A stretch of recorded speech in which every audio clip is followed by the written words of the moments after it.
¿Qué tal, estimados amigos, parientes y conocidos? Nuevamente estamos aquí con ustedes para continuar aprendiendo sobre nuestra maravillosa religión católica. Vamos a seguir con eh, la- eh, con el tema relacionado con la organización de la doctrina católica, ¿no? Cómo es importante conocerla así como que por grupos. La doctrina siempre se compone de partes y es bueno conocer cada una de sus partes, inclusive memorizarla. No memorizarla de manera mecánica, como cuando nos aprendemos, decía yo en un video anterior, las tablas, sino también luego conocer a detalle, también a profundidad, pero ahorita esa no es la intención. Ahorita lo que se trata es de así conocer en términos generales. En cada uno de estos puntos se puede profundizar mucho, eso se hará después. Aquí lo importante es primero que nos demos cuán vasta es la doctrina y eso nos ayude a ser pues un poquito humildes y reconocer lo poco que sabemos de la fe católica. ¿Y por qué? Porque precisamente por eso hay tanta gente que se aleja de la iglesia, que inclusive que la desprecia por el poco conocimiento que tiene y también o se aleja definitivamente o igual cambia a otra religión, sigue siendo una persona que esté religiosa, pero fue, digamos, su salida a otra religión fue principalmente por desconocimiento, por no decir ignorancia. Bueno, pues miren, un detalle con el que quiero comenzar es con el tema de los requisitos para comulgar, que son tres. Es bien importante esto porque a lo largo y ancho creo yo que del mundo se deben de estar cometiendo muchísimos sacrilegios por gente que comulga sin reunir los requisitos. Y es un pecado grave. San Pablo lo señala en una de sus cartas a los Corintios que es muy grave comulgar sin estar cumpliendo los requisitos. Por eso es importante conocerlos, porque yo veo en todas las misas a donde voy filas, ya una vez que esto que lo comenté en uno de los videos, enormes para comulgar, y no veo esas filas enormes para pasarse a confesar, considerando también que hay sacerdotes como que ya no les importa también mucho la confesión, no le dedican el tiempo suficiente. Y miren, antes de entrar en los requisitos para comulgar, esto ya me trajo algo a la memoria, miren. Casi siempre en alguno de los videos yo hago algún señalamiento sobre errores u omisiones que hacen los sacerdotes. Esto yo insisto, espero no me lo tomen a mal y no sea causa de tropiezo. Es que sucede, miren, que yo he visto que en la Iglesia Católica ocurre un fenómeno entre los católicos. Veo yo dos extremos, hablando de números. Existen los católicos en un extremo negativo para mí, desde mi punto de vista. Esta es una apreciación, igual me puedo equivocar. Los católicos que ningunean a los sacerdotes, los desprecian, pues no creen en ellos, por eso también no se confiesan, consideran que cómo se van a confesar con un hombre, y todo esto es ignorancia también. Eh, Confesarse con una persona también pecadora ha existido desde siempre, desde el Antiguo Testamento, con el sacerdote que oficiaba en el templo de Jerusalén se había que confesar. Con San Juan Bautista también se confesaban la gente que iba a acudir con él a que los bautizara. Y el apóstol, nuestro Señor Jesucristo, cuando comisionó a los apóstoles a llevar el evangelio, dijo: a quien perdonen los pecados les serán perdonados, y a quienes no se los perdonen les quedarán sin perdonar. Detrás de cada de estos detallitos que mencioné hay muchísima información. No me quiero ahorita ir por ahí porque estamos en otro tema, ¿no? Pero bueno, el caso es que hay suficientes pruebas, ¿no? Pero hay, decía yo, muchos católicos que ningunean a los sacerdotes, a los obispos, pues ningún respeto, no los toman en cuenta, aunque sean personas que vayan de vez en cuando a misa, reciban los sacramentos, bautizan a sus hijos, pero no les tienen el mínimo respeto y muchos hasta los calumnian. Este es un extremo. Está el otro extremo que para mí también es negativo de los católicos que consideran lo que el sacerdote haga, el obispo, el papa, como si fuera Dios mismo.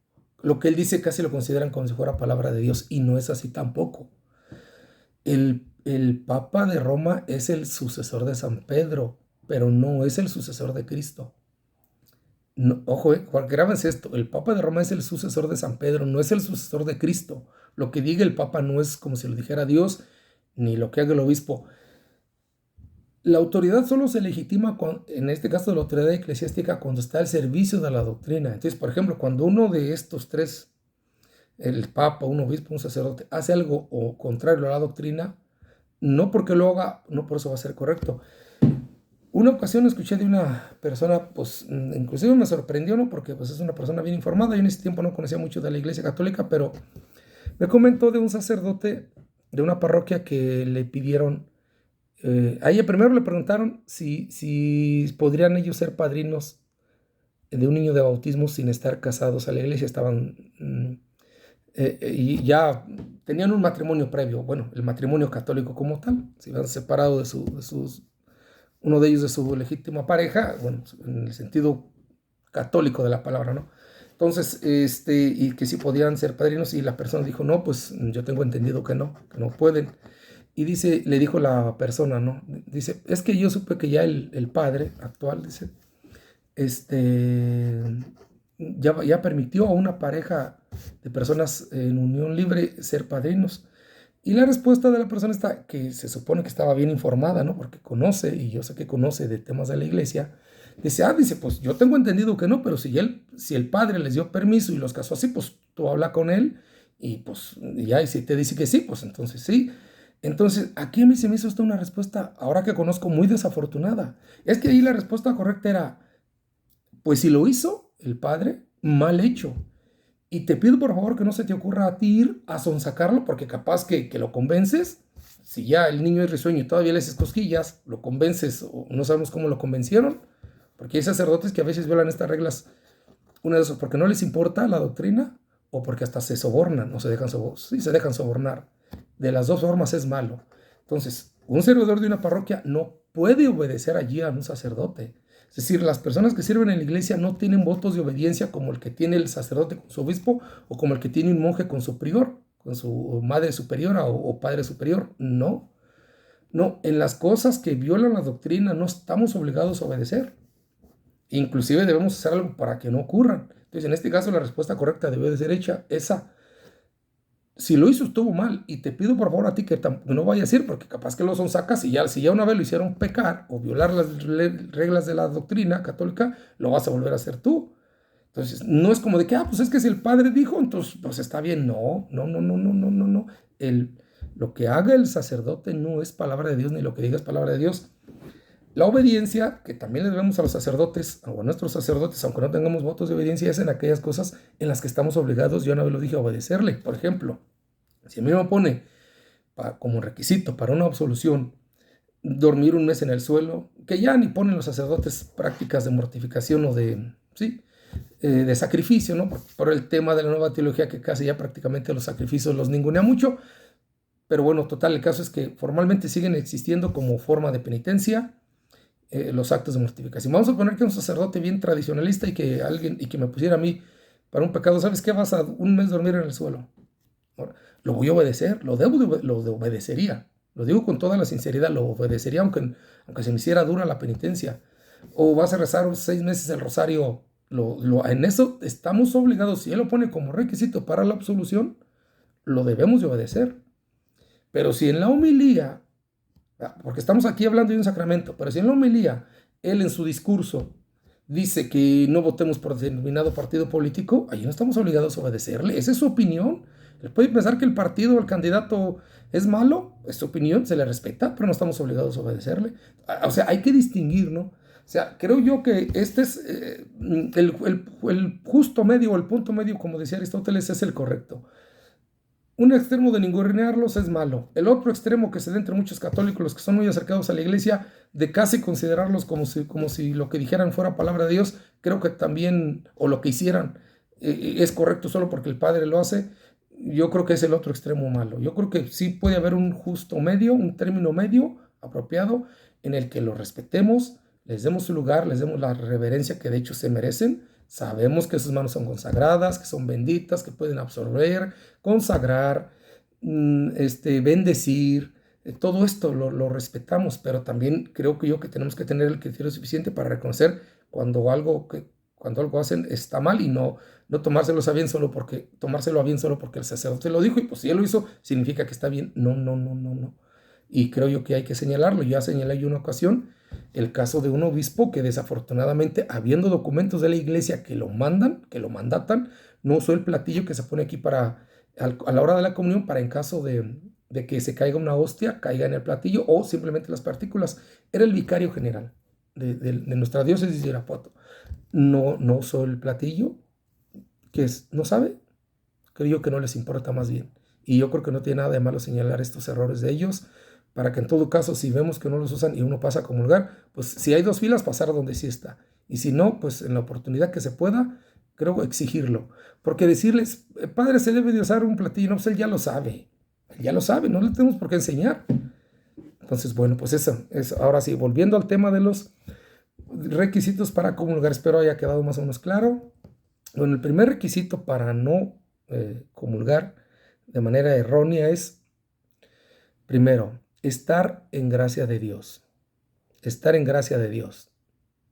Ahorita vamos a ver qué se necesita para estar en gracia de Dios. Segundo, haber ayunado 1 hora. Ahorita está en 1 hora. Creo que viene desde del Papa. No fue Santo, pero es un Papa con la autoridad.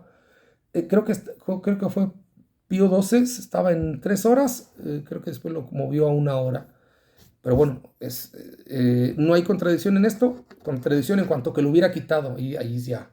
Porque es otro detalle, que la doctrina católica no puede evolucionar, puede desarrollarse, pero no evolucionar como lo intentan hacer ahora con este tema de la sinodalidad, el nombre es desagradable, que se ha puesto de moda en la iglesia y que lleva como fin último pues acabar con el concepto de pecado en temas sexuales. Es decir, que todos contra todos, todas contra todas, y todos contra todas, o sea, y que ya deje de haber, eso quieren muchos obispos, de superar, según ellos, el pecado en temas sexuales. Y ese es el fin último, el que persigue la sinodalidad, democratizar la iglesia. Y pues como en democracia todos somos iguales, todos tenemos los mismos derechos, pues nada más que le llaman sinodalidad a esto de democratizar la iglesia, le usan un nombre pues medio engañoso. Entonces esto no, la doctrina católica no puede evolucionar, puede desarrollarse. Yo me imagino que los primeros sacerdotes o los primeros obispos después de los apóstoles, pues seguramente no usaban la mitra que usa nuestro obispo, seguramente no usaban una vestimenta como la que él usa. Este fue desarrollo. Lo mismo la hostia como la conocemos ahora, pues seguramente no era igual en tiempo de Cristo, debía ser un pan más parecido a lo que nosotros le llamamos una gordita de trigo, ¿no? Un pan diferente, de otro color, no me lo imagino así de blanco. Entonces, bueno, esto es desarrollo, pero no es evolución. Es decir, un niño, comparamos el cuerpo de un niño con el de un adulto, hubo un desarrollo, ¿no? Somos muy diferentes, pero conservamos ciertos rasgos de los que no, ¿verdad? Seguimos teniendo un rostro tal cual, en nuestra misma posición, nuestros ojos, etc. Entonces el niño de bebé se desarrolló adulto. Eso ha hecho la Iglesia Católica a lo largo de 2000 años. Se ha ido desarrollando, se ha ido enriqueciendo, ha ido de su doctrina, ¿no? Su liturgia, etc. Pero no evolucionar. No es lo mismo que un niño, de bebé, se desarrolla a adulto, ya con su barba, con sus canas, con todo lo que quieran. No es lo mismo a que de niño se convierta en un pez. Eso sería evolución. Eso no, una metamorfosis no. En la iglesia no puede haber eso. Y intentarlo hacer es equivocado. Y creo yo que estos obispos que son tan fanáticos de la sinodalidad no lo van a lograr. Van a dañar la iglesia, pero tarde o temprano eso no va a caer. Eso va a pasar de moda, ¿no? Esto. Bueno, entonces... estábamos en el tema de que nos dedicamos a esto, ¿verdad? por lo de que ya no pone nada de sacrificio y que eran 3 horas y ahora es 1. Bueno, que está bien, 1 hora, pero hay que hacerla, hay que ayunar. Es decir, si una persona termina de su almuerzo, que se va a la misa, y en media hora transcurre toda la liturgia de la palabra y toda la parte de la liturgia de la Eucaristía. Vamos a decir que es una misa cortita de las light que hacen muchos sacerdotes, de media hora. Ya la comunión está haciendo, supongamos que es misa de 12. Ya a las 12:30 o 12:40 se empieza a hacer ya la fila para pasar a comulgar, pues no ha ocurrido la hora.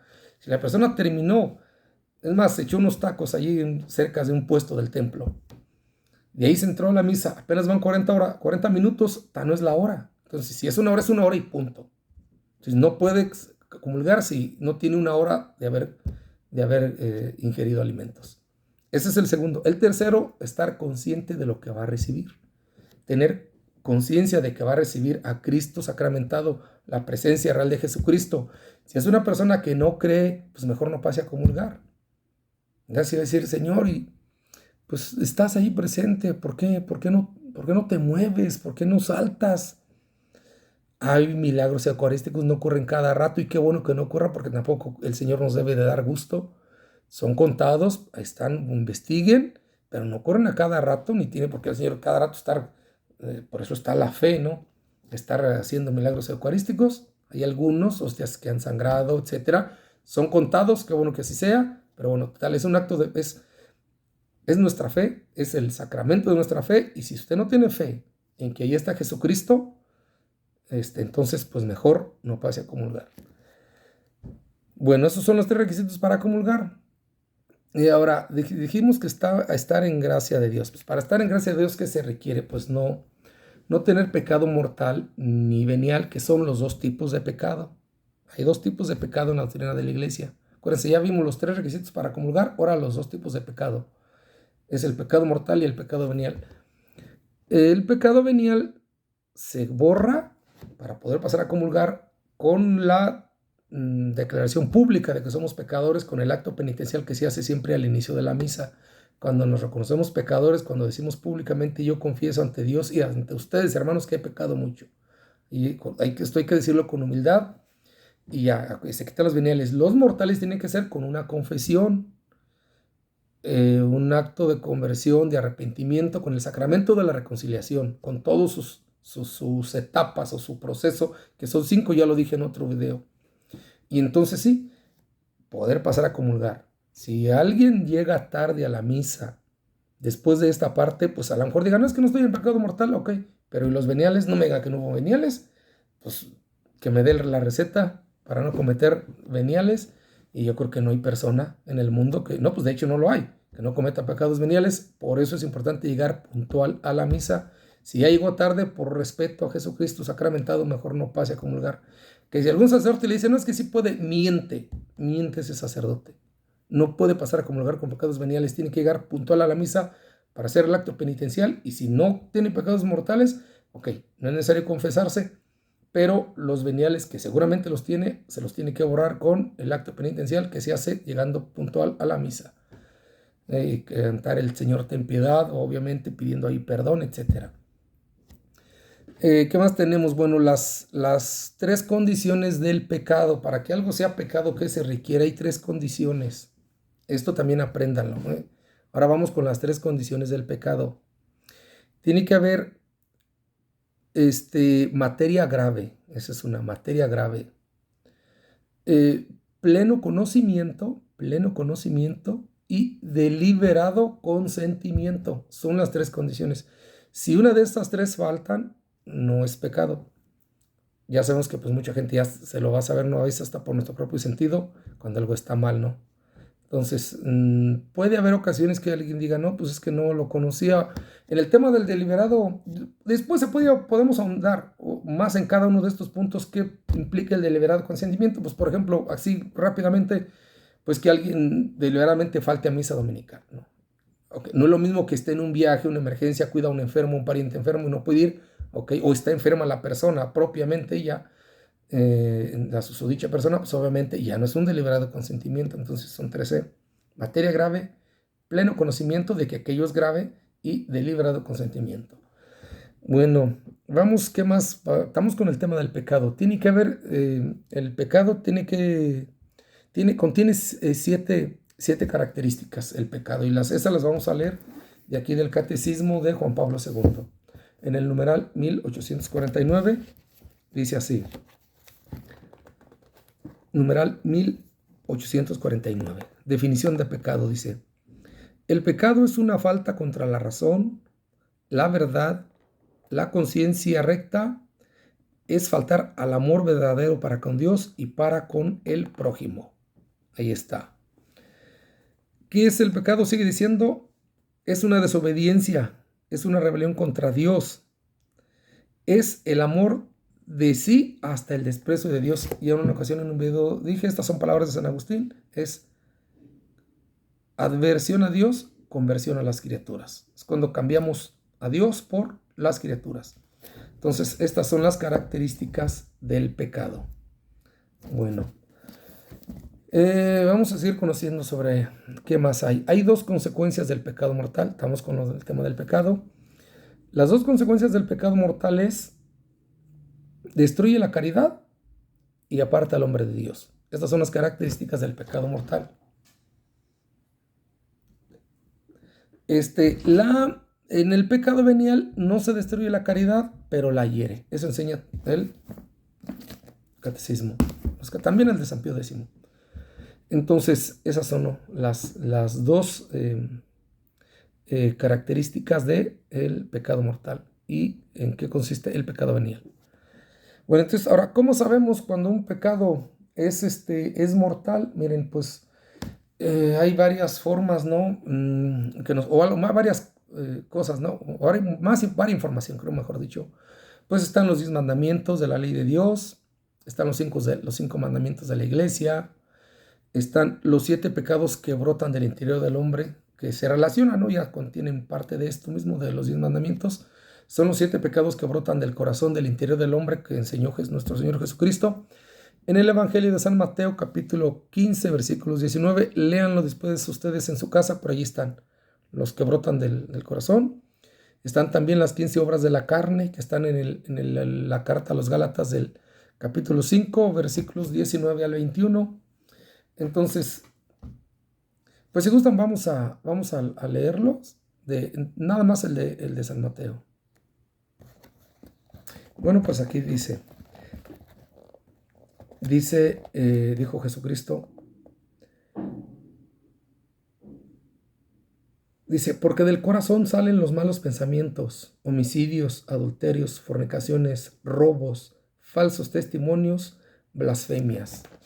Bueno, ya las obras de la carne las menciona son 15 las obras de la carne, el apóstol San Pablo en la carta a los Gálatas. Vamos a leerlo mejor de una vez. Gálatas 5, 19 al 21.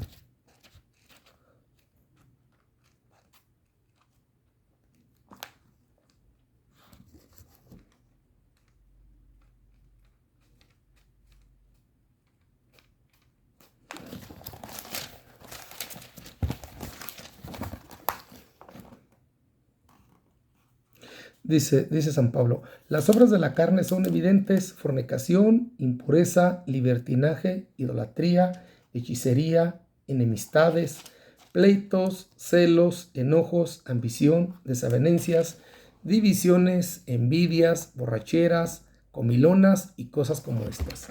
Hasta ahí están las obras de la carne. Entonces, esto ya nos puede dar un panorama, ¿no? de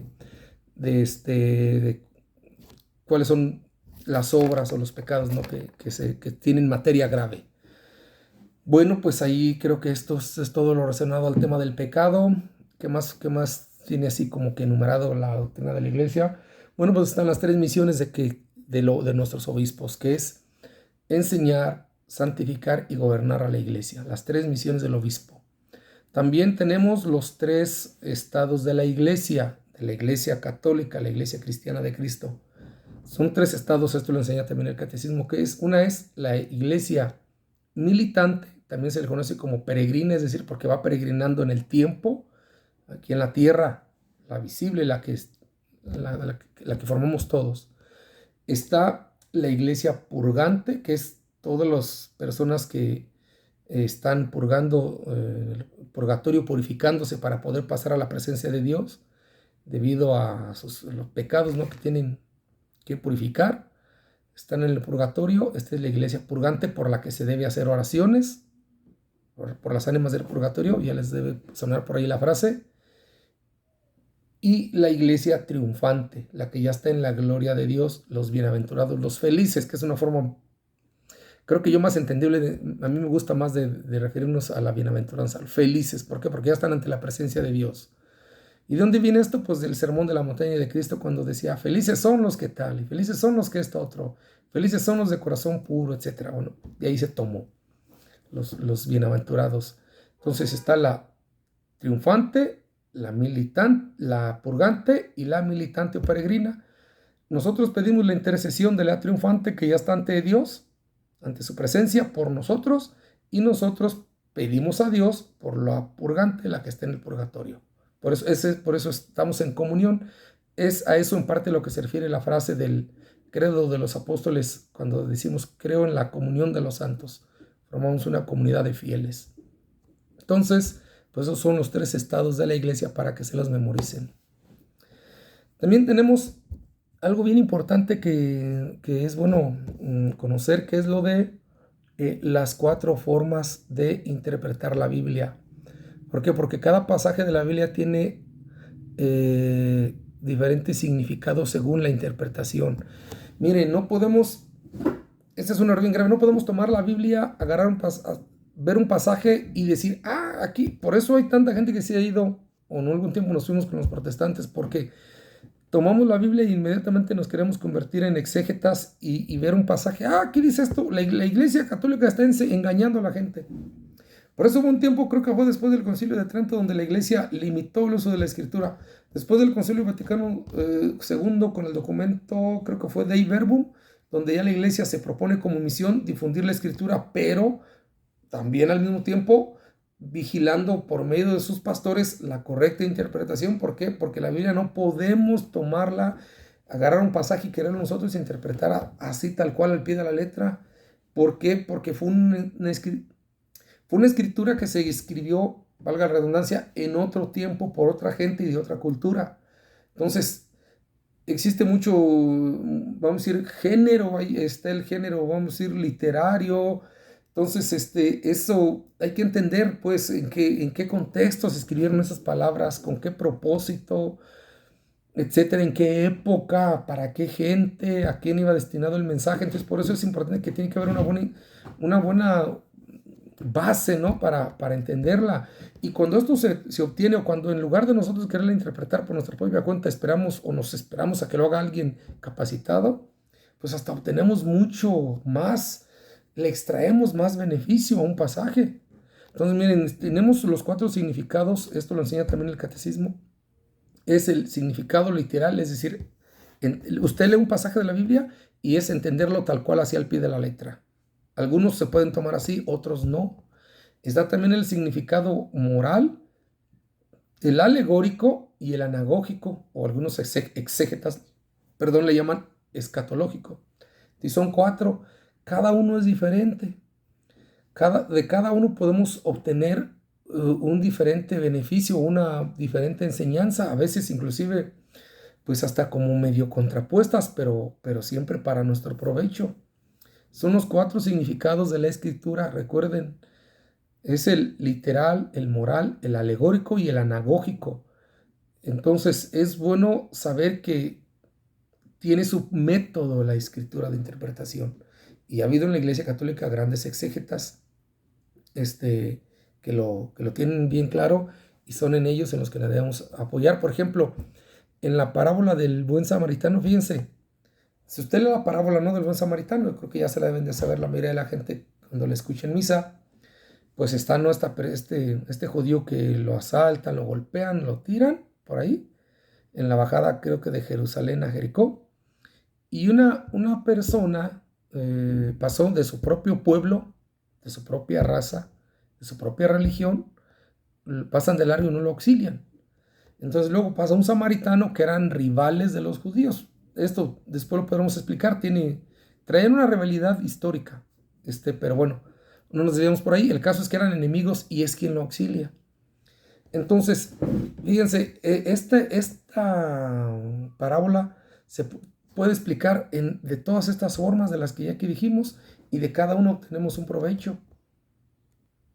Cuando queremos el significado literal, pues sería no dar una explicación, es un pormenor de por qué Cristo dijo esa parábola, como la que ya les estoy dando aquí, ¿no? Pues ok, pues es que los samaritanos eran rivales de los judíos. ¿Quiénes eran el sacerdote que pasó y por qué no lo ayudó? No, pues porque ellos le daban mucha importancia al tema de la purificación ritual, es decir, la sangre era considerada impura, y pues si ve la oficiar en el templo y pues ya no me voy a manchar las manos de sangre, y a lo mejor no voy a tener problema para encontrar agua, y pues ya mejor lo dejo allí. Entonces aquí Cristo nos enseña, ok, Es importante esto, ¿no? De la purificación ritual, etcétera, pero hizo mal porque aquí estaba en peligro la vida de una persona. Entonces, aquí ya vamos entrando ya en el significado moral, ¿no? De que a veces es como que, por ejemplo, eh, hay una persona, así en estas circunstancias, y no por un requisito formal, por una formalidad, pues es que no lo auxilio, ¿no? Porque, como en este caso, ¿no? De los judíos que existía la impureza ritual, ellos tenían lo que le llaman unas llamadas mikveh, que eran unas como piscinas donde se tenían que purificar las mujeres después de su menstruación y los hombres después en determinadas ocasiones. No quiero desviar mucho en esa explicación, pero el caso es que para ciertos actos, también los musulmanes lo tienen, existía la purificación ritual, es de hacerse un baño ritual, con agua. Entonces, este sacerdote y este judío levita, pues no le ayudan precisamente por eso. Como que pusieron primero los formalismos de la ley antes que el humanismo, y eso es lo que Cristo ahí quiere enseñar, que no, que va a haber ocasiones en las que vamos a decir un ejemplo, ¿cómo pondremos un ejemplo más claro? Vamos a decir, que un sacerdote en la actualidad pues debe de tener sus vestimentas bien pulcras, ¿no? Entonces imagínense que hay alguien por ahí también accidentado y solo él puede ayudarlo y pasa, no, pues que me voy a ensuciar, no sé, mi estola o si traigo mi sotana se me va a ensuciar, no, que ayúdalo y ya lo demás después, eso importa más de pronto que lo ayudes, ¿no? Como ese es el significado moral, que no antepongas una formalidad, un formalismo al humanismo, al humanismo bien entendido, ¿no? No al humanismo de... Hay una forma errónea de entender el humanismo, luego lo explicaremos. El caso es que primero lo esencial. Ahora, ¿cuál es, vamos ahora a un significado así alegórico? Bueno, aquí Cristo nos enseña con esta parábola que nuestro prójimo es todo aquel que necesita de nuestra ayuda y al que nosotros podemos dársela. ¿Por qué? Porque esto venía de una pregunta que le hicieron los judíos. ¿Quién es mi prójimo? Entonces, Cristo nos enseña aquí que nuestro prójimo es todo ser humano. ¿Por qué? Porque en tiempo de los judíos, y creo que hasta la fecha hay un debate entre las diferentes corrientes del judaísmo, solamente se consideraba prójimo a otro judío, de su propia raza, de su propia religión, vamos a decir que fuera de su mismo, aunque no conviviera o vivieran en el mismo país, porque había una diáspora judía en todo el mundo de aquella época, pero que fuera o no, que tuvieran eso en común, la religión, la lengua, lo que hoy más o menos es la base del nacionalismo, ¿no?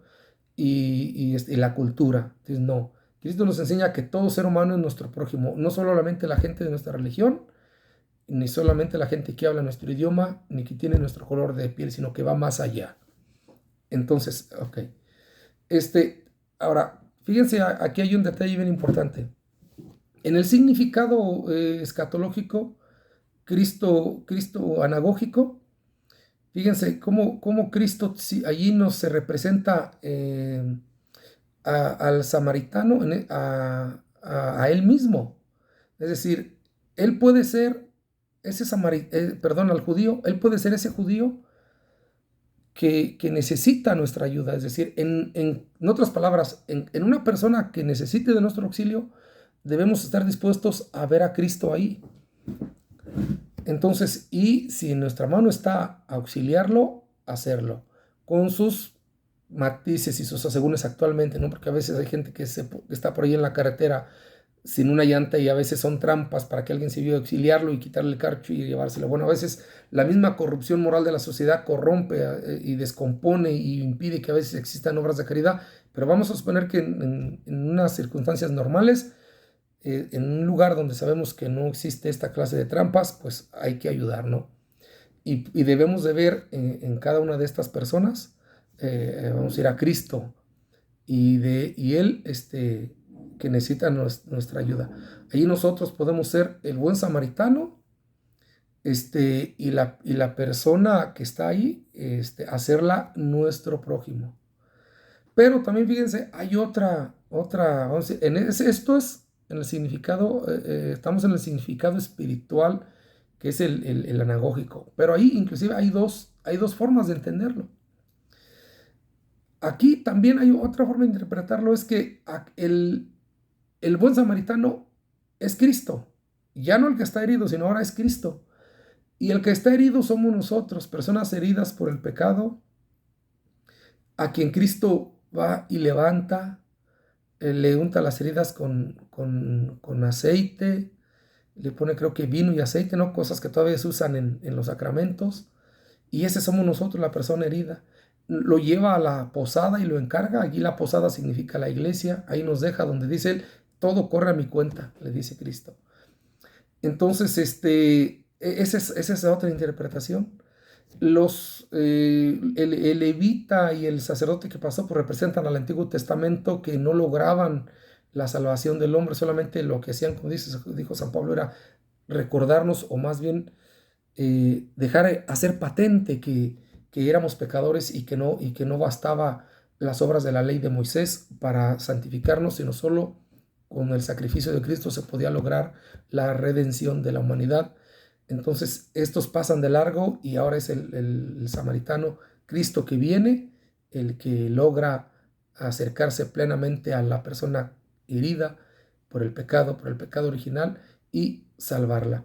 Entonces, bueno, se fijan cómo esta parábola tiene varias interpretaciones, varios significados. Lo estoy haciendo así a grandes rasgos, ¿eh? No puedo ahorita detallar punto por punto, porque también nada más en esta parábola se pueden hacer muchos discursos, ¿no?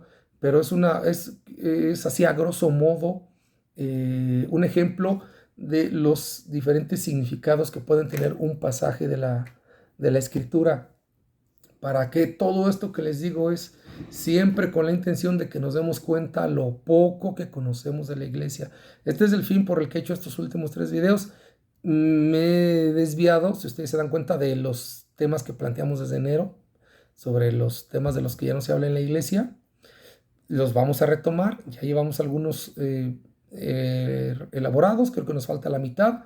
En su momento los retomaremos, pero es que esto también es importante saberlo. Insisto yo con esto, no, precisamente porque hay muchísimo desconocimiento de la religión católica, y se trata de que tengamos un panorama así general para que nos demos cuenta, pues lo poco que sabemos. Yo quiero insistir en esto: cuanto más conozco la doctrina católica, más me doy cuenta de lo poco que la conozco. Es que no terminaríamos en toda una vida de conocerla, simplemente, y quizás no es como que tampoco estamos como que obligados a conocerla toda, ¿no? Pero simplemente nada más estar conscientes de nuestras limitaciones para que esto nos ayude a comprender al menos que, que hay una gran doctrina católica, que es una doctrina muy bella, que quizás porque no tenemos el tiempo o la disposición, lo que ustedes quieran, no la vamos a conocer nunca, pero al menos decir, si algo me escandaliza o algo no lo comprendo, es por mi ignorancia, pero no porque la iglesia no lo enseñe o no lo explique. Esto creo que es lo más importante, que al menos tomemos conciencia de que es por nuestra ignorancia y no porque no esté ya clarificado en algún catecismo o en algún documento pontificio. Pero toda la doctrina católica está bien explicada, y para todo hay una justificación. Ustedes ven un pasaje en la Escritura que aparentemente sea contradictorio a algo que se practica en la iglesia, mejor investiguenlo y van a ver que van a encontrar una explicación muy razonable. En la iglesia católica ha habido grandísimos teólogos, grandísimos sabios, como en ninguna otra religión, y a todo le han dado una buena justificación, una buena explicación. Toda práctica católica tiene un fundamento, y ese fundamento es completamente razonable.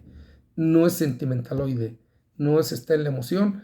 Lo que pasa es que a algunos obispos se les ha hecho más cómodo, mejor en vez de enseñar la doctrina bien a fondo, recurren al sentimentalismo, a copiarle a los pentecostales con esto de la renovación carismática, ponerlos a aplaudir y a puro explotar el emocionalismo, y como que con eso, para que no se nos vayan para allá, pues mejor vamos a hacer lo mismo que ellos. Yo creo que eso es incorrecto y no es algo, no es algo sabio, porque no, se me figura como algo flojo, que no tiene un buen cimiento.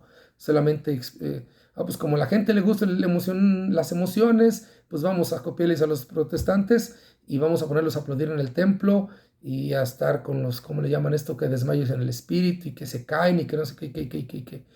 Yo le voy más a mejor se pongan nuestros obispos a enseñar la doctrina bien, y creo que esto va a hacer que mucha gente le agarre amor a la iglesia. Pues bien, esto era todo lo que quería compartir con ustedes. Que el Señor nos bendiga, nos guarde de todo mal y nos lleve a la vida eterna. ¡Viva Cristo Rey!